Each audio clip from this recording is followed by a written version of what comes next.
You are listening to a free version of the Majority Report with Sam Steeder. To support this show and get another 15 minutes of daily program, go to majority.fm, please. The Majority Report with Sam Steeder. It is Tuesday, January 29th, 2019. My name is Sam Steeder. This is the five-time award-winning Majority Report. We are broadcasting live steps from the industrially ravaged Gowanus Canal in the heartland of America, downtown Brooklyn, USA. On the program today, Reniqua Allen, on her book, It Was All a Dream. A new generation confronts the broken promise to Black America. Also on the program today, Whitaker claims that Mueller is almost done, and he'll do the reviewing of the report. Thank you. Nancy Pelosi says that Trump can do the State of the Union address next week. Senate advances a bill making it illegal to boycott Israeli products. Sure. In the House, Ro Khanna plans to reintroduce the War Powers Resolution on Yemen. And Republican leaders in the Senate think an estate tax repeal is a winner. Shutdown, meanwhile, still having painful effects. And John Bolton's dumb games could get a lot of people killed. New report shows the tax cuts a failure even on their own terms. Well, depends on if you believe the terms we were given. And Trump's EPA passes on water testing requirements for deadly chemicals in our drinking water. So, if you got a problem with the tax cuts, just drink enough water and it'll all go away. That always works itself out. Denver students march in solidarity with their teachers as Virginia teachers march yesterday, and West Virginia teachers vote for a one-day work stoppage. Mitch McConnell's got a Russian oligarch money problem. And lastly, happy 2019, folks. The Supreme Court may effectively kill Roe v. Wade this week by doing nothing. All this and more on today's program. I'm going to get to, I will not leave the first half of the show before I tell you about this Supreme Court. Really, it'll be a non-decision that will effectively kill Roe v. Wade. This is not hyperbole. This is something that we've actually talked about, I think, multiple times over the past year or two, about the way it would go down. This could be one of those moments, literally any minute now. And I'm frankly sort of shocked at the complete lack of coverage it's getting, but we'll see. I will explain at the end of the program. I should say the end of the free half here, because I think this is something that everybody should know about. But we'll talk about it after the guest. I don't know why I feel obligated to read this email, but I do, just to show that as much as we have a problem with math around here, that we can bring the country together in the spirit of bipartisanship. Hello, Sam et al. Maybe it was that. Just I appreciate people using the ETAL moniker. That's I know how you all feel about math, but it's like science in that it doesn't give two shits about how you feel about it. It just is, right? Math doesn't care about your feelings. Anyway, according to the show numbers in my Majority Report app, this Friday will be the 2019th Majority Report, happening in the year of our Lord, 2019. This is a singular occurrence. No matter how many more Majority Report shows there ever are, there will never be a show number that matches the year. please consider the mathematical, numerological, astrological, and historical significance of a show number matching the current year. The odds of this happening are astronomical, but you and your intrepid crew have done it. Celebrate. Invite some serious math nerd on Friday and geek out. You know you want to. Yours for nearly 3 years now and never asked for anything till now. Listener Pero. Look, I have some bad news for you. We have made an executive decision that after Friday, we are only going to number one show a year. So it will be 2019 will be the last numbered show for this year, and then we're going to do another one in January of 2020. So this will not be a singular occurrence. It's actually going to be repeated for years now. Because it's so fun. Because it's so fun. I just like the idea that we would have let 2,000 episodes go by without even realizing it. Right, but we're going to mark the 2019. This. So starting Monday, the show will go like this. It will be Monday will be the 2019 A show, then 2019 B on Tuesday, 2019 C on Wednesday, etc., until we get down to Z. And then, of course, we will go back to 2019 AA will be the next show, 30 shows out, or 24 shows out from Monday. And then 48 shows out, it'll be AAA, and so on. It'll make sense. We'll make it all the way to the 2020, and then we can just start over again. That's some powerful numerology right there. Yeah, so it's not that big of a deal. It is not singular. We have math may exist in the, but it is. We just showed how you can manipulate it. So, it kind of does care about your feelings. It does. I didn't feel good about it. I ain't going to do it. Speaking of not feeling good, my daughter over the past couple of weeks had a horrible stomach virus. There was a lot of vomiting. And how did I deal with it? Well, it was painstaking, but what I did do, and I hope they don't mind me talking about this, because I guess you don't want to associate that with this, but I gave her a bunch of liquid IV because I was very concerned that she would get dehydrated. And it's very difficult to say to a kid, hey, drink a lot of water and have them do it. I mean, it's difficult to say to a kid, do anything and have them do it.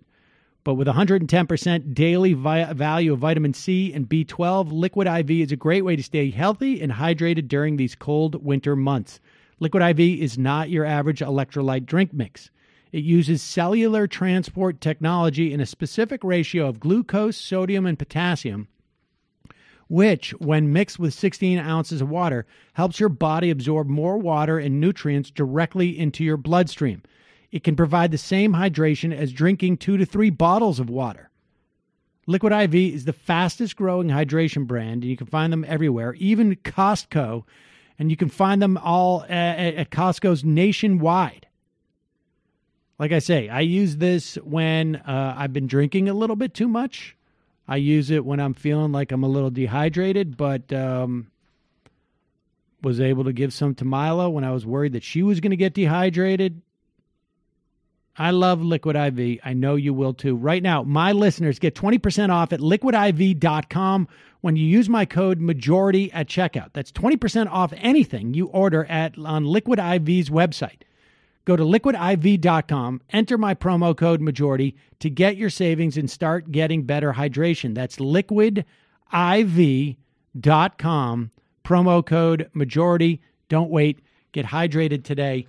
And lastly, 2 more pieces of housekeeping. I was incredibly remiss. First off, this goes out to my buddy,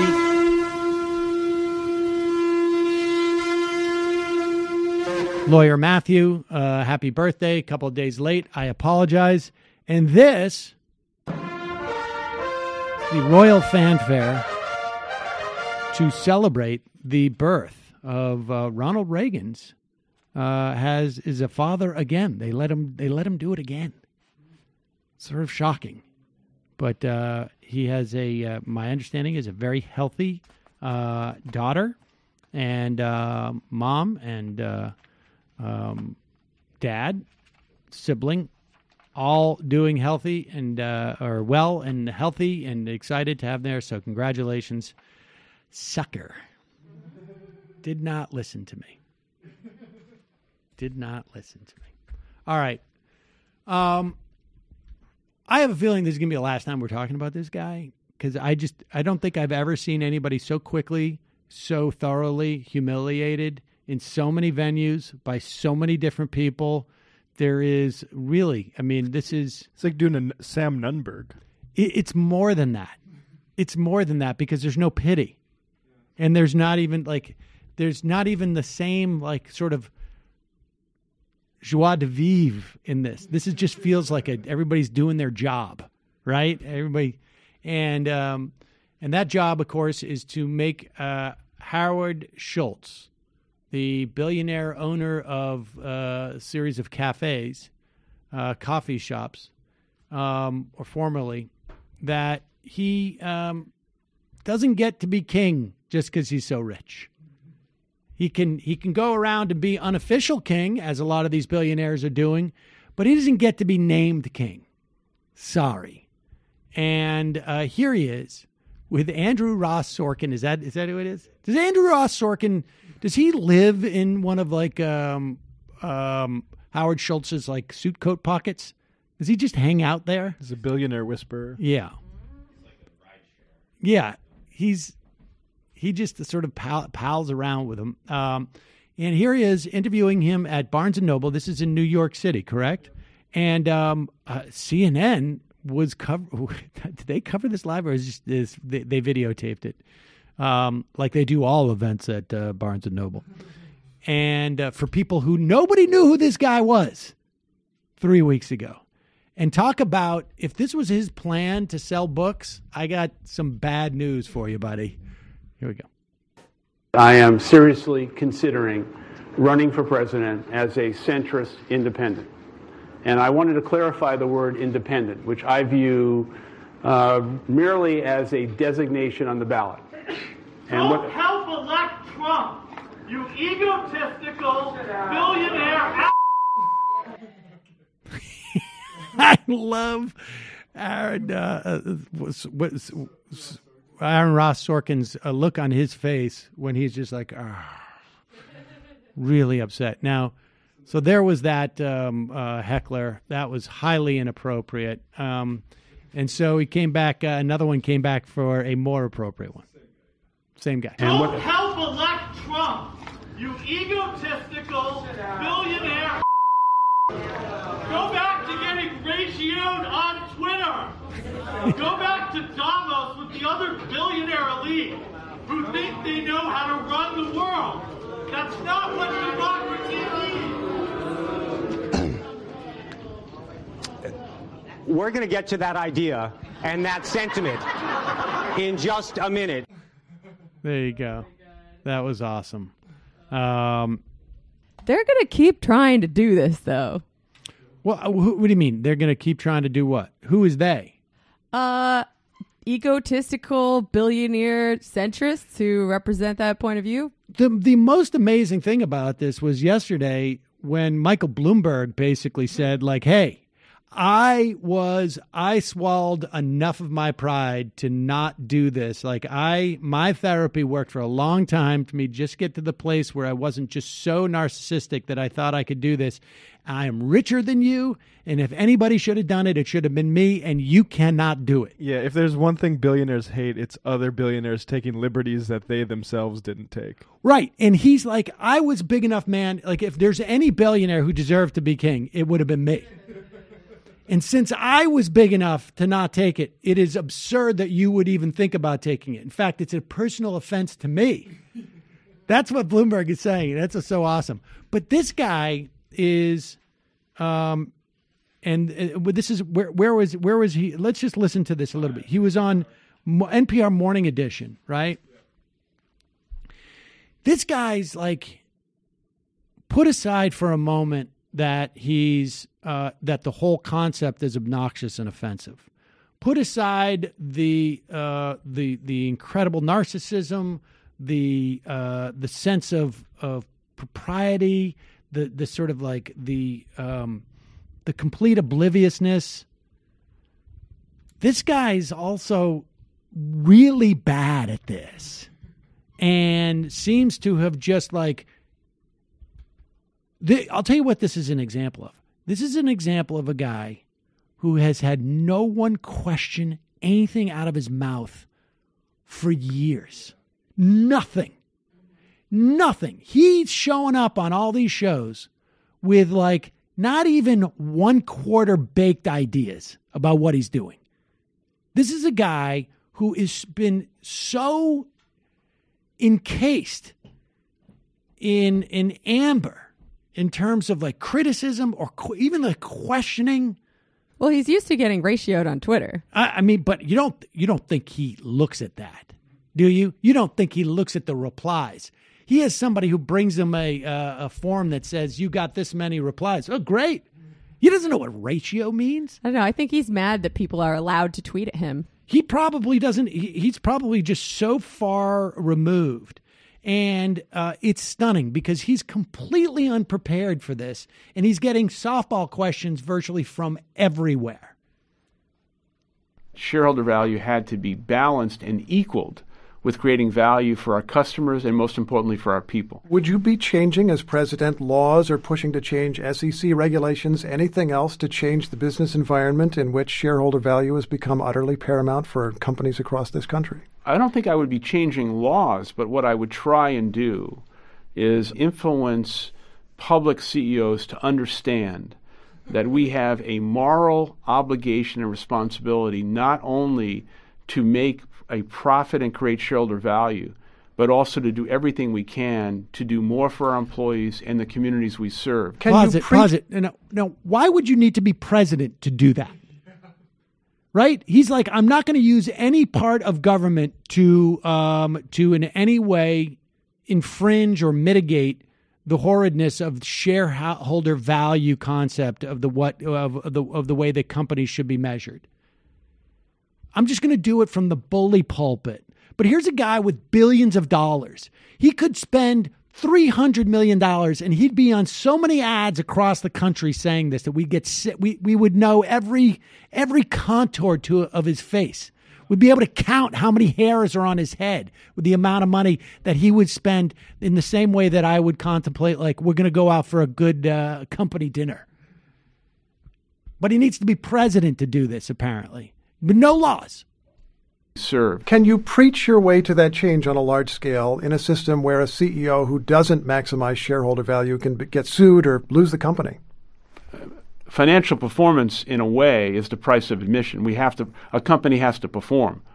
But you don't have to perform at the expense of your people. What Schultz has not made clear, at this early stage at least, is how, if at all, he would change the economic or political systems under which he grew rich. It is not clear how he would reduce the national debt, although he says it is far too high. He says Republicans failed to take it seriously, and he accuses Democrats of making promises that could enlarge it. Free Medicare for all, government-paid free college for all. First of all, there's no free. I mean, nothing is free. President Obama's theory was that you reduce the deficit in small measure by raising taxes on the wealthiest Americans. President Trump's theory was that you reduce the deficit by cutting taxes on the wealthiest Americans. You're smiling. Which, if either of those is true? Look, can I say it in my own words? Please. So we are in dire need of comprehensive tax reform, which would include a significant level of infrastructure development. Is it safe to say that the wealthiest would have to pay more, whatever the rates become, however the reform is structured? What I would say is that we need comprehensive tax reform. Oh my God! Why do you stick with that particular because phrase? I think there are a number of areas here that need to be addressed, and I'm not trying to dodge any question. I feel like, what we have today is an unfair system. However, when I see Elizabeth Warren pause it for a second. Come out with... Yeah, I got news for you. He is trying to dodge a question. When you say I'm not trying to dodge a question and everybody thinks you're dodging a question, guess what? You're dodging the question. Either taxes are going to go up on the wealthy or they're going to go down. If you just change, they pay $30 worth of taxes on $100, but what we're going to do is we're going to splice that up. And what they're going to end up doing is paying $15 of taxes on $50. And that's the way that that's the comprehensive reform that we're talking about. Well, I mean, do they end up paying more or less? I'm going to avoid that question in my own language. But let me take the opportunity to criticize Elizabeth Warren. However, when I see Elizabeth Warren come out with, a ridiculous plan of taxing wealthy people, a surtax of 2% because it makes a good headline, or sends out a tweet when she knows in a fact that's not something that's ever going to be passed. This is what's wrong. I mean, you can't just attack these things in a punitive way by punishing people. But I'm just thinking, you've got trillion-dollar annual deficits now in good times. Getting that down calls for some specific painful-sounding things. Drastic cut in military spending at a time when the United States is confronting China and Russia and who knows who else. Changes to Medicare and Social Security. Tax increases on somebody. Are you going to do that? Well, you haven't talked about growth. So, you think you can grow your way out of $1 trillion? I don't think you can. No, I don't. No, I don't think you can grow your way out of $1 trillion. But I remember I've been an entrepreneur for the last 40 years. I view things a little bit differently than certainly a traditional politician. And I have a 30-year plus record of being able to solve complex problems in unique ways. Though he is vague about what he would do if elected, Howard Schultz is insistent that he can be an alternative in the presidential campaign. I can't think of anything that is a more quintessential expression of our democracy than providing the American people with a choice for president that doesn't have to be binary between a Republican and a Democrat. He says the next president must be the right person, and he will decide within months if he thinks that person should be him. Oh, my God. Oh, my God.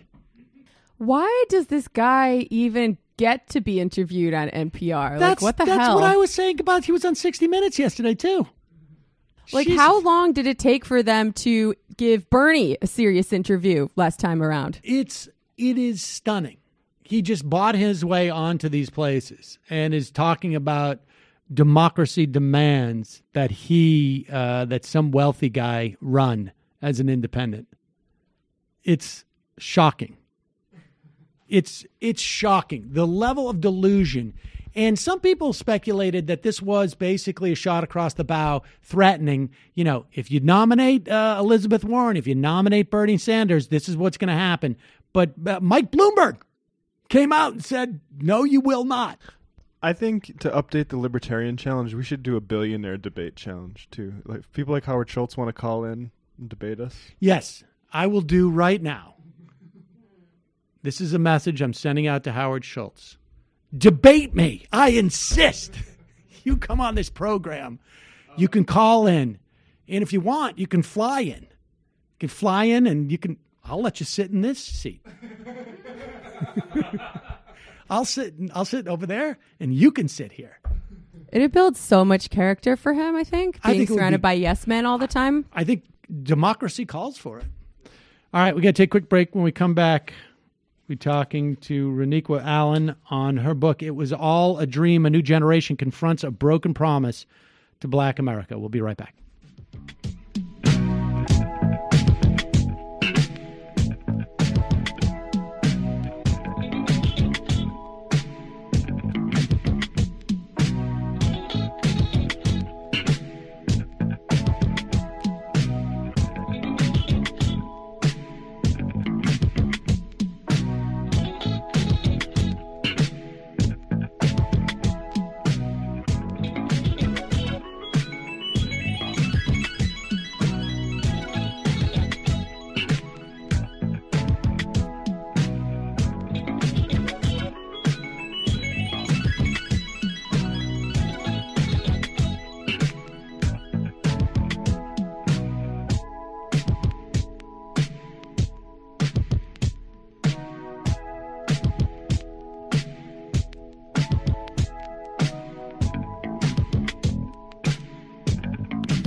We are back. Sam Cedar on the Majority Report. On the phone, it is a pleasure to welcome to the program producer with Fork Films and author of It Was All a Dream, A New Generation Confronts the Broken Promise to Black America. Reniqua Allen, welcome to the program. Good to be here, Sam. So let's start with why. Why did you set out to write this book, which was I guess basically an examination in many respects of the millennials, black millennials' response to, I think, well, you'll tell us from your perspective, but a perpetual frustration that black people have in this country. Absolutely. I saw stories of the millennial generation, which, as you may know, is not doing too well overall.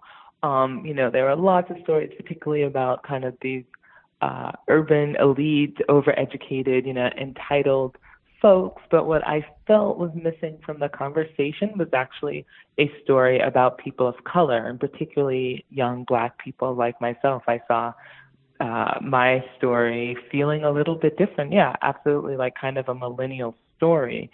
But race makes everything look a little bit different. I felt like things like, discrimination and racism and the burdens that carry was being missed on the story of the millennial. So I wanted to change that and talk to people, and not just myself, because I get tired of listening to myself, but I wanted to talk to other people and hear what they were going through too, and the things that they were experiencing. So that's why I started to write the book. And you ended up interviewing about 75 people across the country. Tell us how you found them. Yeah, in a range of ways. Some of the stories about millennials are out there. So there were a few that I were interested in, but I kind of looked at what the traditional notions of success were in America, what opportunity looked like, and then started kind of, then the things are pretty common: housing, education, student debt, and reached out to some organizations as I talked more to people about this book. Some people contacted me with friends or family. Some stories I found in newspaper articles. So really a range of ways that I reached out to people and decided who I wanted to profile. And the title of the book, It Was All a Dream, comes from a Biggie Smalls song. Why that title? I mean, at what point did that title come in for you, I guess? I think the title was actually where I started. I mean, I knew I wanted to talk about opportunity in Black America, and I wanted to talk about opportunity in young Black America.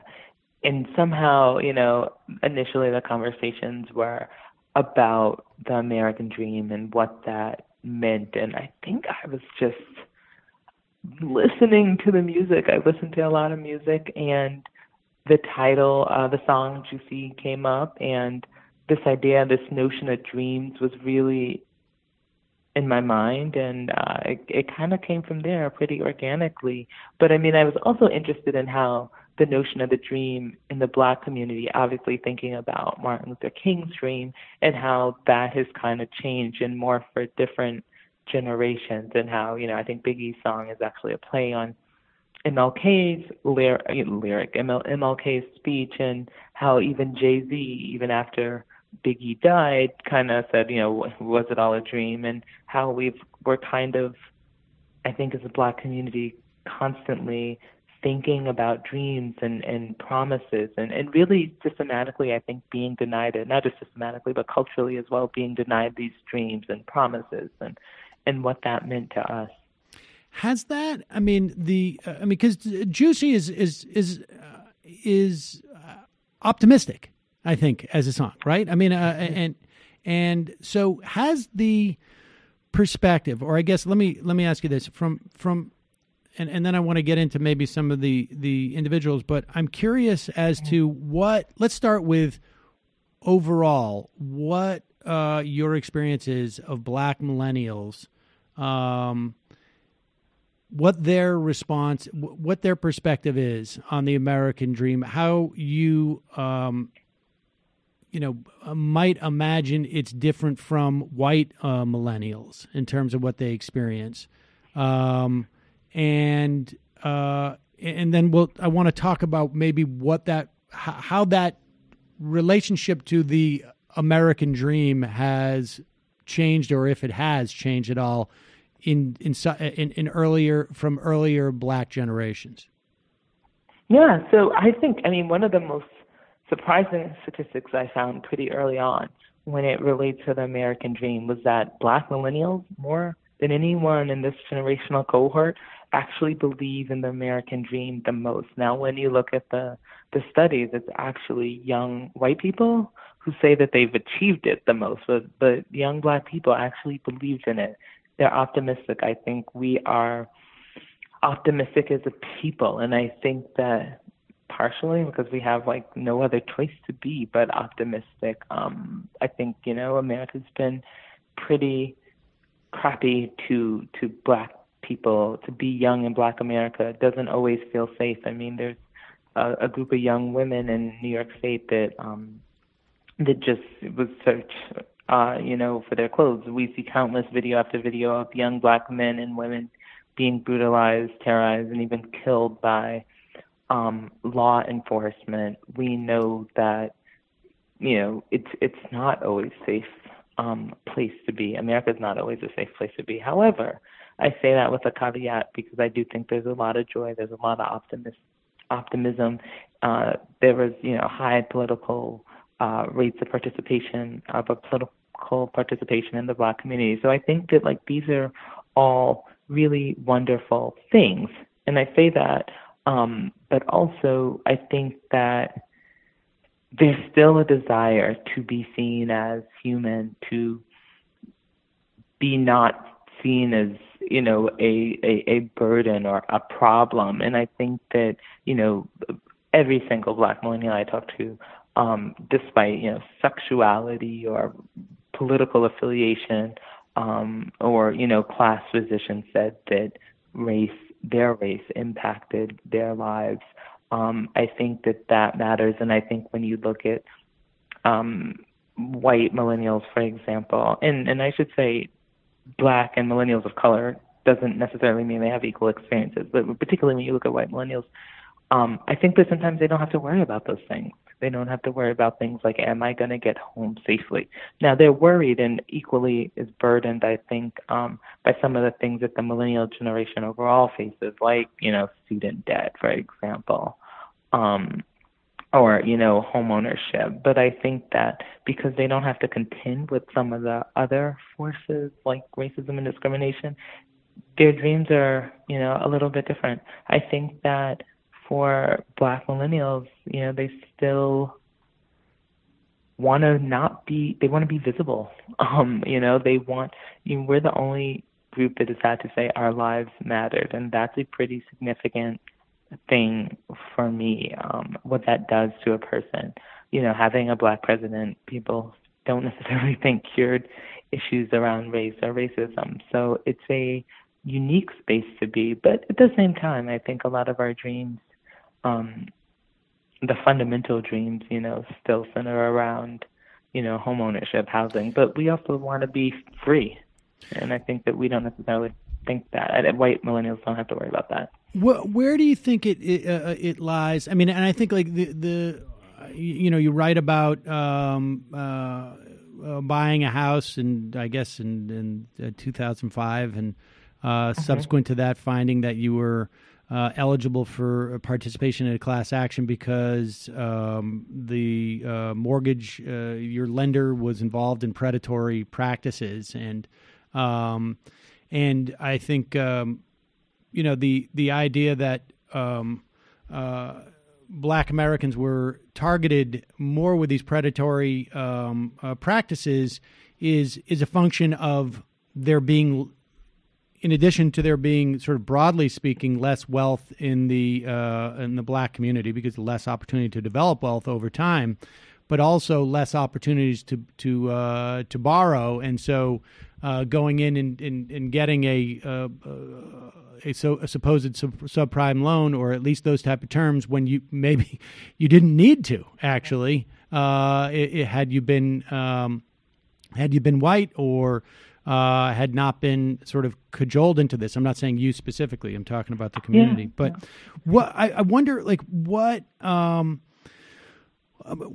to the extent that we're talking about Black Lives Matter, and to what extent is the relationship between these fears, are they being is the difference for millennials that there is a theoretically a greater awareness, broad-based awareness of what Black Americans go through in terms of, particularly in the context of police and this concept, because of just like video cameras? I mean, within the Black community, right? I am, and correct me if I'm wrong, but I imagine there's been, Gen X, baby boomers. They were all, those generations were all aware that, like, look, you're going to get treated differently. You're telling your kids you're going to get treated differently. You got to be careful out there. I imagine that's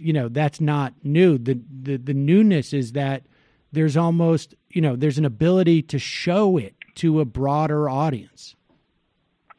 Yeah, no, I think that's absolutely true. However, I'll say that I think that in the millennial generation, really, and in the next generation, Gen Z will see it too, we had to do this with the understanding that we were in the kind of shadow of the civil rights movement, right? Jesse Jackson had run for president. We saw Barack Obama. Most millennials came of age as Barack Obama was elected, to the White House, I think. And we are the most diverse adult generation now. Gen Z just took us over, I think, for being the most diverse population. But we are the most diverse adult population. I think that so many of us, or a lot of us, grew up even seeing, with white or partners of other colors. Schools are largely segregated now, but, a lot of us have had friends of other colors and other races. There are lots of Black representation on television. Oprah was coming to dominate as we were growing up. So I think that there is this message that, well, if Issa Rae can do it, so can you. If Barack Obama can do it, you guys just work harder. But there aren't, there aren't limitations. I mean, even Donald Trump, and this was, I think in the 90s, said that he'd want to be a well-educated Black because they have lots of opportunities. So there's this language of opportunity is out there, and race doesn't matter. Right when Obama was, after he was elected, there's all this talk of like a post-racial America. So there's not, and I should say, even, I'm not sure if you've read it, but even as recently as, I think it was last week or 2 weeks ago, there was an article in out of a Boston outlet that said MLK's dream of race has largely, been achieved, which is like, what? So I think that, we have it a bit, it's a different place. It's essentially the same story, but I think we grew up in a different place than Gen X and definitely the baby boomers. So that makes our experiences unique. I don't want to say better or worse, but unique.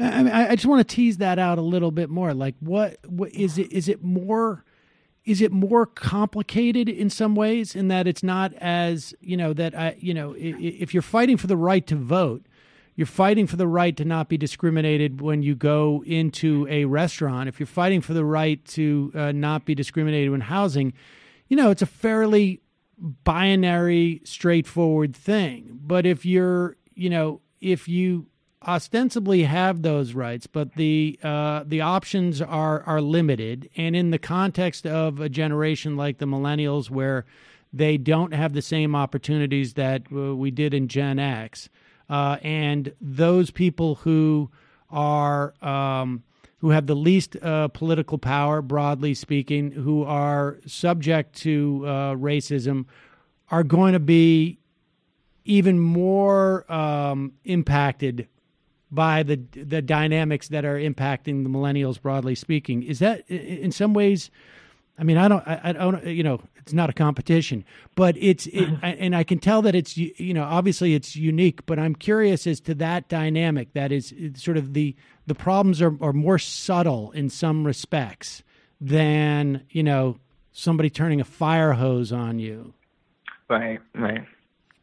Yeah, that's like I find the frustration of this generation. Now, there are lots of things that aren't so subtle, right? Like, we are seeing Black and brown men gunned down on cell phones, right? That is not subtle. We see the language that's used even around, sometimes the language can be their dog whistles, right?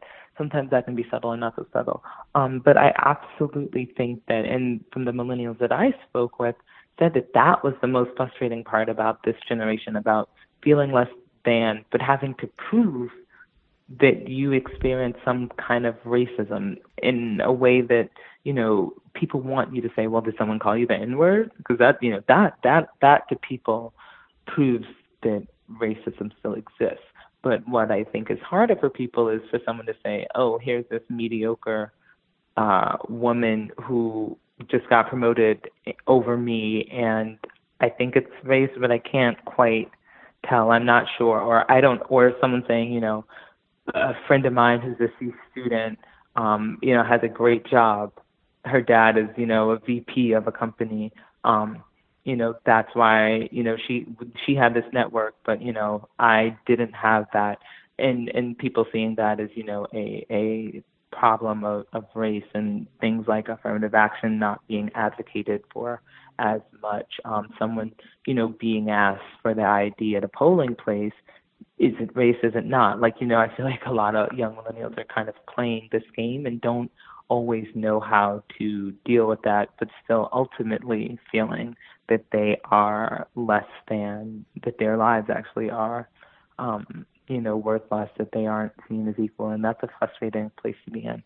To what extent, in your experience, are Black millennials sensitive to race? I mean, excuse me, to class. Yeah. Because it's interesting dynamic, and I think we're going to see it, play out, more and more in these elections, because the African American vote was the older vote seemed to go, at least within the context of like the Democratic primary anyways, seemed to go with Clinton. Younger votes seemed to go with Sanders. We're going to get another opportunity, I think, in some respects during this primary to see how that shakes out. I'm curious, where does class figure in with Black millennials? Oh, that's a great question. I think class is absolutely it's huge. I have two chapters, one specifically focused on Black professionals and one focused on working class millennials.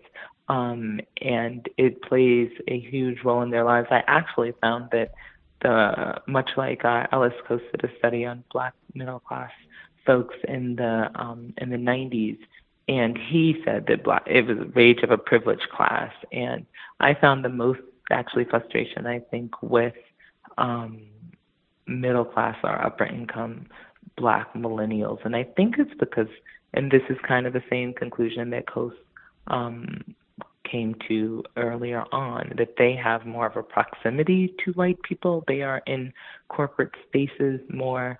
They feel like they're tested by the system, quote unquote, even more so. And they were frustrated, by all means. Every single person I spoke with for this chapter in this group had made it. They were professional, but they felt like they were always questioned, and they felt like twice as hard was a very, very real thing for them that they experienced every single day. And it was a real, I would say, even burden on their lives. And it also impacted their lives in other ways that were interesting to me, like I started a lot of reporting for this book during the height of the Black Lives Matter movement, and they felt that as Black professionals, they sometimes couldn't even protest or speak out in the ways that some of their counterparts could. So that impacted the way in their decisions on how to be vocal.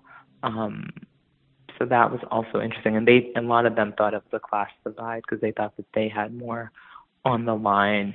But so that was really interesting. And yeah, sorry, go ahead. Well, no, I'm curious. I mean, if I understand what you're saying, that there was the wealthier and I guess in terms of compensation or in terms of making money, the more successful folks you spoke to, they more acutely felt the impact of their race. Is that what you're saying? I think they felt that I think they felt it in the context of the workplace more, because often these were folks who were the only one or one of a few. They felt directly that they had to kind of deal with this microaggressions every day. And I think more than any other group, they struggled with kind of, as you mentioned earlier, what is this subtle racial innuendo? How do I deal with that? And what are the consequences and repercussions for that? That's interesting. And why? And why is that? Just simply because they're in the world in which they work in is just more white, and yes, and they're being judged constantly by white people. Absolutely. I mean, it's it kind of goes across industry, right? Largely white folks are the ones in power, whatever you're generally talking about, but particularly in these corporate spaces, in these professional environments, they didn't feel like, even the ones with good positions with, a lot of power still didn't feel like they had the autonomy. They still didn't feel like they had the freedom, so to speak, as their white counterparts to just kind of be. Were there any particular people or stories that you met? I mean, characters who stuck out for you as you met these 75 people that stick with you today? Yeah, there was one. So I wanted to look at opportunity and how people were successful and what even success meant in a broad range of ways and how they were approaching that. And one way that I was interested in was sex work. Wanted to see if that, what was going on in that industry and for young millennials, and talked to a bunch of sex workers in Chicago. And actually two stories there. One of a dominatrix who was working to literally pay for her master's degree. Her parents had cut her off, actually, because they didn't agree with her wanting to pursue gender studies. And she, had some loans, but it wasn't enough. So ended up becoming a dominatrix, and actually, as she said, still was being charged. She could still only charge with so much. She couldn't charge the same as her white counterparts. Because of, just discrimination. Like, she was making a third of what they were making. But also she talked about how her largely white clientele, and she felt conflicted about this, because she felt like, people liked her dark skin, and her clientele was largely white men, and how she would whip them, while also espousing like Black feminist ideology, and how it was very cathartic for her to kind of crack the whip on what she says were, CEOs. Largely racist. Yeah, it was kind of, she had a class analysis where she did, she didn't like how, their class position and was frustrated with that, and also, they just were not woke, and I say that, so to speak. So it was, but it's interesting that she said that was a way of healing for her. I thought that was just fascinating. She was a completely fascinating person, and that story just kind of blew my mind. Yeah, it's also stunning that she's getting she's that sort of conscious also of not getting the market rate. Right. I mean, because it sounds like some of those clientele were specifically, they were looking for a specific. I think race was obviously playing a big part in what they were looking to. In terms of their catharsis as well. Who else struck you? I mean, there was a character from Ohio, Michael, whose story was pretty. I mean, that's not his real name, but tell us about him as well. Yeah, I know. He was another one who was fascinating because I set out to talk about student debt, right? Because that is a millennial experience. I think Gen X started, to experience that, but millennials really have seen tuition rates climb, and I was trying to figure out like what the role of education was in terms of mobility. So I met this young man who had a stunning amount of student debt. But his story was more complicated than just being someone who took out a lot of money for college. He actually went to school on an athletic scholarship and was injured. I had no idea that those scholarships aren't necessarily for 4 years. Now, there's some groups advocating for that to be changed for you to be able to have multi-year scholarships. But once he was injured, he wanted to pursue his education and had to do his best to figure out how to do so. Now, he didn't come from like, so to speak, of poverty. His dad had a kind of good working class job, but because of where we are and what's happening to the working class and industrialization, his dad had to retire early, so he was, his factory closed, and so he couldn't, assist his son with college after he lost his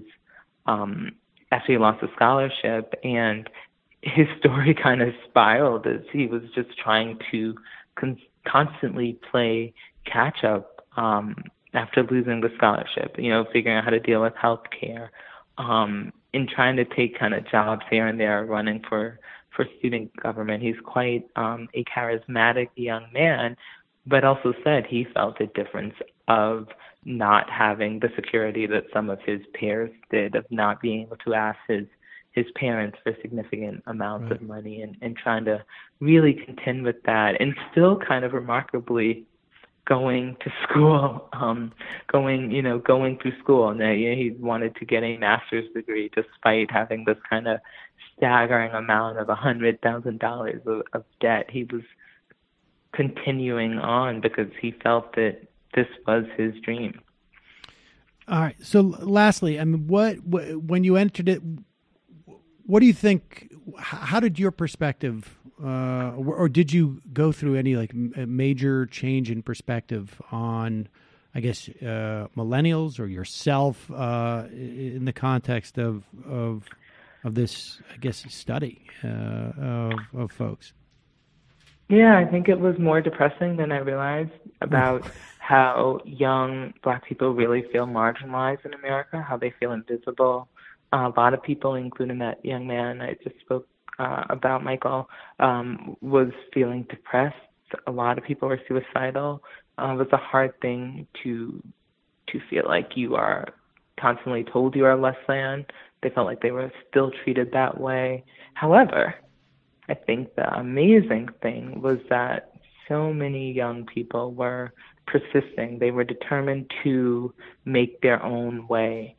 They were determined to push back, and that was wonderful and amazing. And that feels like, what Black people have been doing for years, but also what millennials are doing. They were entrepreneurs. They were having side hustles. They were optimistic, and that was kind of amazing to me. I was blown away by that. Well, it's fascinating stuff. Reniqua Allen, the book is It Was All a Dream. A New Generation Confronts the Broken Promise to Black America. Thanks so much for your time today. I really appreciate it. Thanks so much for having me, Sam. All right, folks. Going to head into the fun half. But before we do, I want to talk about this this case that I think we're going to know within a day or two if essentially Roe v. Wade is done, is inoperative in this country. And what I mean by that, let me just be clear from the get-go.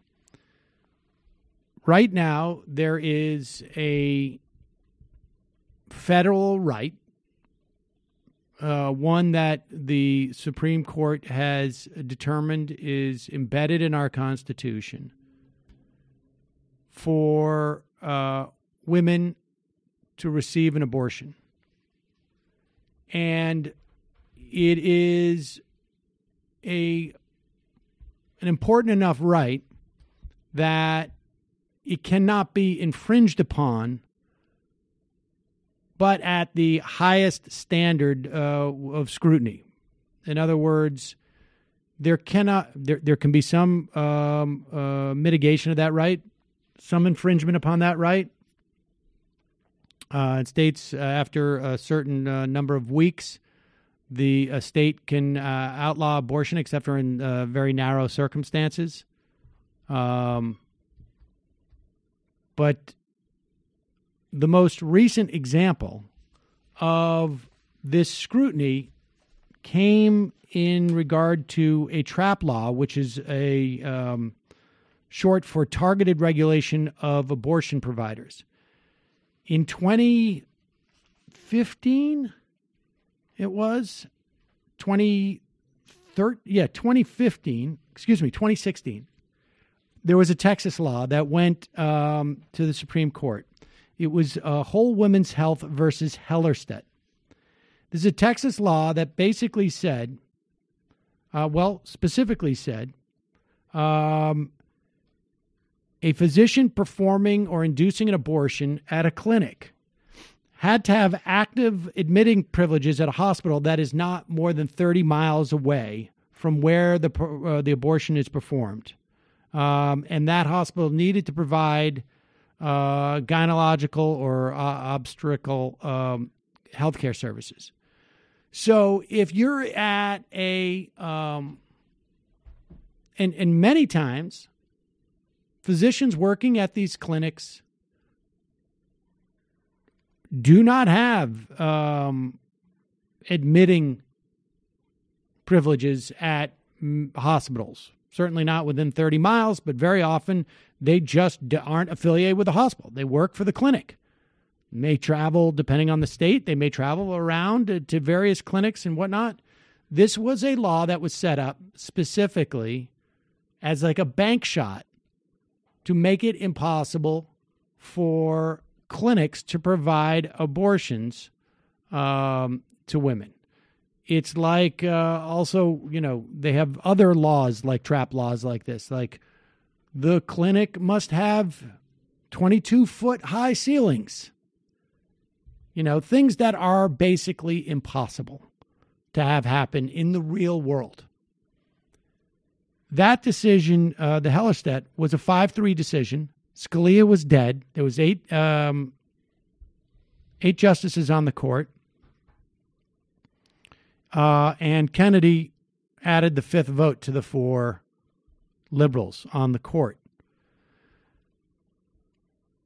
An identical law was passed by Louisiana. It went to the 5th Circuit Court of Appeals, and that court upheld the Louisiana law. Now, even one of the guys on the court, appointed by Reagan, wrote in the dissent that you all are ignoring the Supreme Court precedent. Circuit courts of appeal, they cannot ignore Supreme Court precedent. And this law, as written in Louisiana, was virtually identical, if not identical, to the Texas law. The Supreme Court struck it down. This 5th Circuit could not find without completely ignoring the Supreme Court, that this law was constitutional. So the way that this is resolved is the case heads up to the Supreme Court. The lawyers who are representing the abortion clinic and two of the physicians, presumably who work there, filed an application to the Supreme Court on Monday, yesterday, to halt this Louisiana law because they've already resolved this question.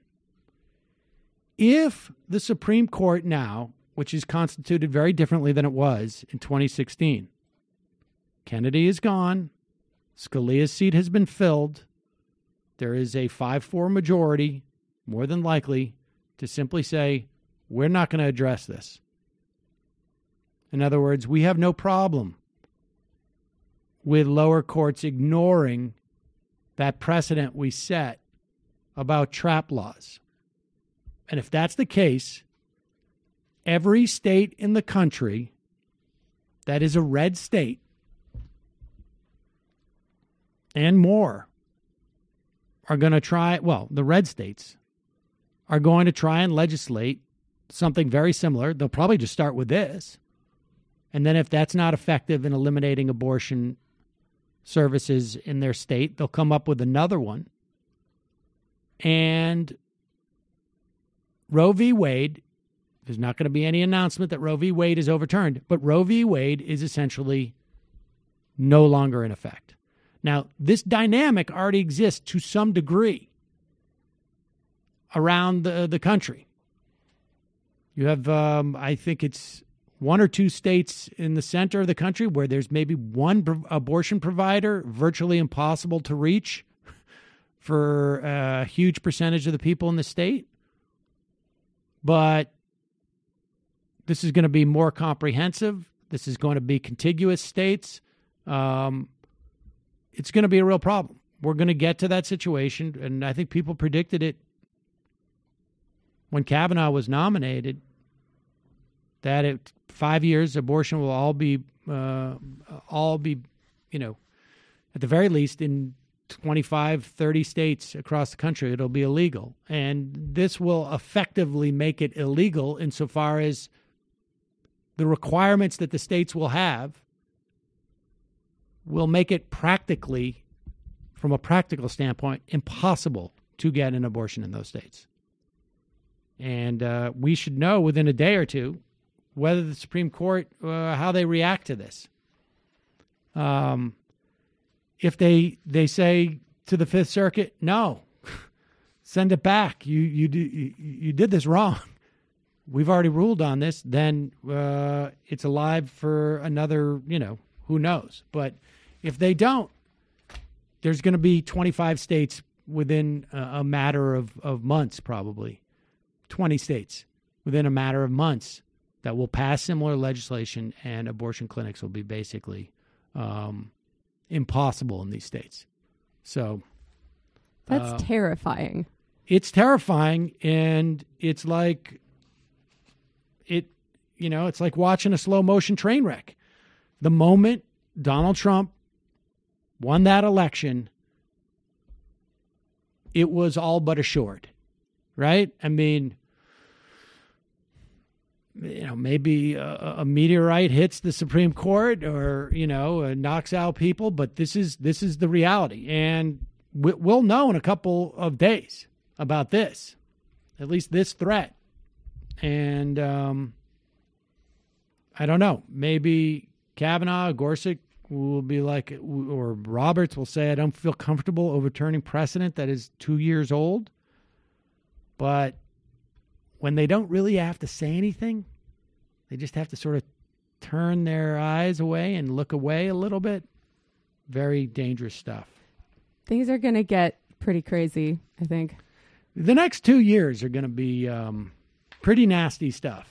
It could be nasty well past that, but I guarantee you the next 2 years are going to be difficult. Everyone made fun of the women's strike for being sort of a cute, imminently forming thing that's not a real strike, but Like, we might have to do a real one, and I'm glad people are starting to wake those muscles up again, because we're going to need them. It's certainly happening amongst the teachers across the country. I mean, there was a vote apparently taken last night in West Virginia to go do a one-day work stoppage. And this West Virginia is where a lot of these teacher strikes in this round started.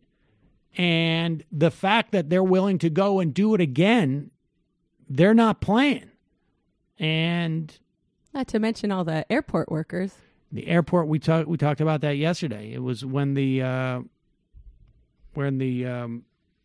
airline attendants basically just said, "Look what's happening with the air traffic controllers. We're next." That was a not so veiled threat, and It worked. It worked. It took 2 hours essentially for that to happen. Lastly, before we go into the fun half, there's still a couple of days left. I don't know the specific day. I think there's at least like a week left. Let's play this clip of Nomiki Konst, because this is captures some of the reason why I think she's a good choice for public advocate in New York City. And, you know, the fact is that she is the one candidate in the race who I think is the most alienated from the political establishment in New York. I don't think she's particularly liked by a lot of those players, and that's why I actually think she's perfect for this role. She's the only one who's not taking any real estate developer money. Anybody who knows New York City politics knows that it is real estate money that is the most corrupting force and problematic force within New York City. And here she is. This was at a candidate forum, I believe, making that case. It's not enough to be progressive on 90% of the issues. It's that 10% of the issues that determines whether somebody has been illegally evicted from the neighborhood that they grew up in. It determines whether or not a council member sides with rezoning their neighborhood. It determines whether or not these oligarchs who are buying up our apartments around the city are paying taxes or not. Why is it we're able to give them tax breaks, but we don't have the money to build affordable housing? We are in crisis. We need to take this seriously. And as public advocate, I am not only not taking any form of developer money, whether through loopholes or not, but I am taking them on directly, investigating them, and I'm investigating city agencies, or like the MTA, where we have a real estate developer sitting on the MTA, or NYCHA that's having closed-door meetings because they're owned by developers. We have to start understanding that these two work hand in hand. The developers in the city are making our city inequitable, and they're driving out all from middle class, higher middle class, to low income in this city, making it completely unaffordable. All right. And look, if you're a New York City resident, every dollar you give will be matched by $8 by New York City because of their matching funds. If Nomi raises, I think there's another $10,000 to $15,000 she has to cross in terms of the threshold. It's not a lot of money unless you start contemplating the idea that it's not a lot of money for a political race.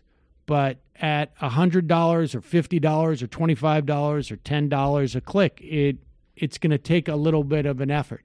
So no pitch for the show membership today. We're going to put a link to Nomiki's Act Blue. Head over there if you're a New York City resident. And that is, I mean, you can donate money to her, and that's great. But a New York City resident, you donate 10, you're giving her 80. You donate 250, you're giving her, I can't even do the math on that. What is that, like 2,000? So, and it's only up to 250 that gets matched. So head over there, help her out today. We have a link at majority.fm. What is it? Just you go to Act Blue too, right? I'm sure, and look up Nomiki Konst, Konst. and we'll put that on there on the website. JustCoffee.coop, fair trade coffee, tea, or chocolate. Of course, you can go to Join the Majority Report and check it out. There is no TMBS tonight. It is Thursday. And Bill Fletcher Jr. Bill Fletcher Jr. will be on the program. And I suspect it's going to have to change next week, too, because we're going to do the State of the Union on Tuesday. Next Tuesday, unless Probably, yep. unless Nancy says you can't come again to him. Be nice. It would be nice. We're sort of hoping maybe that could be pushed to like April. Jamie, any Antifada this week? Oh, yes. So we still have up our History as a Weapon from last week, where Sean and Matt Chrisman from Chapel Trap House talk about why the U.S. never had a real labor-backed socialist political party. And tomorrow we're releasing a new episode that we did with Leslie Lee III from the great podcast Struggle Session, where we finally talk about The Handmaid's Tale and other more effective resistance art like The First Purge. The Handmaid's Tale? Yeah. The book or the show? The TV show and what it means been to on the hiatus. people who love it. Yeah, I know. Well, you know, there's a slightly longer news cycle when you have podcasts Your when marketing you talk department, about culture. Your marketing department would have said, wait, we want to peg that to the return. They're not going to get aggregated like that. Oh, well, maybe we'll talk about it some more. I think we're done with it, actually. We've watched it. We've seen enough. Well, you're not going to see the new season? Oh, all right. Maybe if there's some compelling new stuff in there, we'll have to talk about it some more. We're going to have to do a marketing seminar on the Majority Report retreat. Please. Yeah, so speaking of the zeitgeist, literary hangover, we're doing The House of the Seven Gables, released 1851. Check that out. Also, that's coming back. I think it's very a timely novel. Actually, and I'm not being facetious about that. Also, a TMBS live show Friday night. If you are in the area, should come to that at the Bell House. Check it out. All right, folks. 646-257-3920. Heading to the fun half.